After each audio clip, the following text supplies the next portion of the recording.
For 25 years, Dee Oliver worked alongside her husband, Johnny, a fourth-generation funeral director. Together, they helped countless families plan for the inevitable. When Johnny passed away suddenly in 2007, Dee was devastated. Although she and Johnny worked with grieving families every day, Dee found herself unprepared. In her book, The Undertaker's Wife, Dee talks about how to plan for and survive the loss of a loved one. They say that first year after you lose someone you love is the most difficult. What was that time like for you when you had, the first night in your bed alone, or the first Father's Day, or first anniversary, those times, those significant moments? What was that like for you? It's so hard. The emptiness, the hopes and dreams that you had planned on, they're gone. Everything's changed. The complexity of your family's changed.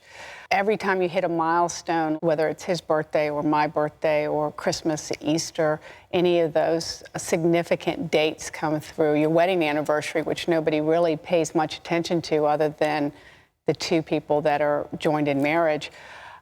It's just heartbreaking. It's so difficult to walk through that. And, thankfully, I had God with me that walked me through each of those days. And one thing you say in the book that when I read this, it really jumped out to me. You said that you felt like one half of a pair of bookends. Mm-hmm. What were some of those, beyond those days, but those most difficult challenges that you personally faced as you went through this journey? That person that you rely on to talk things through, that person that is your teammate, your partner in all the decisions that you make regarding whether it's our career or our home life, how we want to raise our children.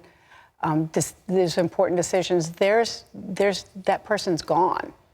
So you're standing there by yourself thinking, I don't have this mate anymore.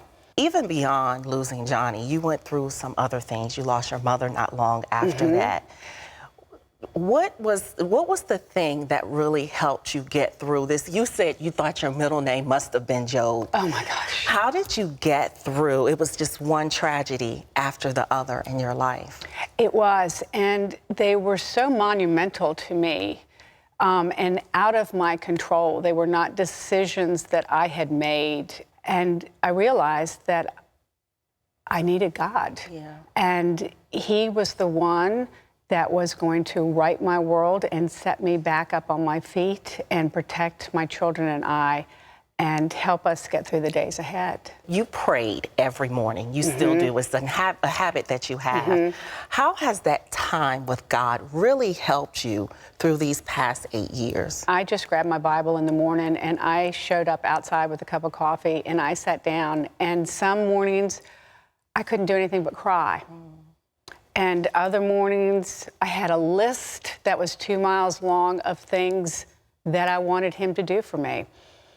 And at the end of our conversation and our prayer time, he would always leave me feeling full of his Holy Spirit and his promise that he was going to take care of me. And I would just look at him and go, okay, here's my hand, grab hold of it, Lord, and pull me through this day, and I'll see you at the end of the night, and I'll check back in with you. And he was so faithful to me.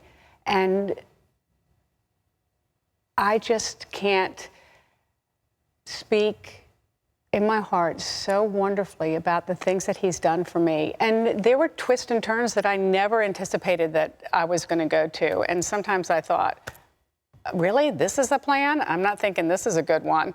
But he always was faithful, and he said, just trust me and let me walk you through this.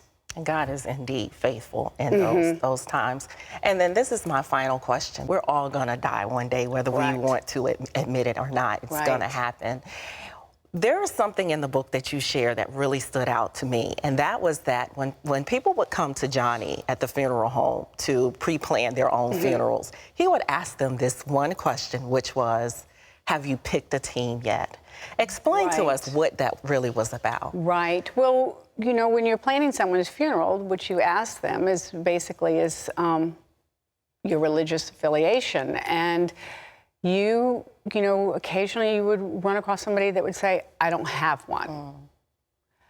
And I remember one night he looked at me and he said, you know, it's either a real brave man or a fool that sits across from me on my desk and says, I don't have a team.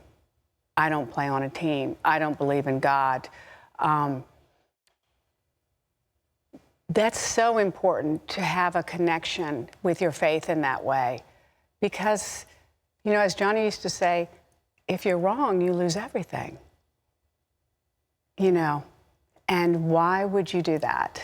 Why would you not have a team to play on? It's so important to have that. And I wouldn't have known what to do after the loss of Johnny and my mother had I not been on God's team. I mean, what a great playing field to be on, and to know that God is so in control of my life and is watching every detail and is so far ahead in my life that he's got it covered. You know, one thing Johnny used to always say, which was funny to me, was that we celebrate every year our birthday. It comes on the calendar, mine's July the 5th. But every year our date of death rolls by. And we don't know what day that is. And we should always be prepared. And that preparation is pick a team.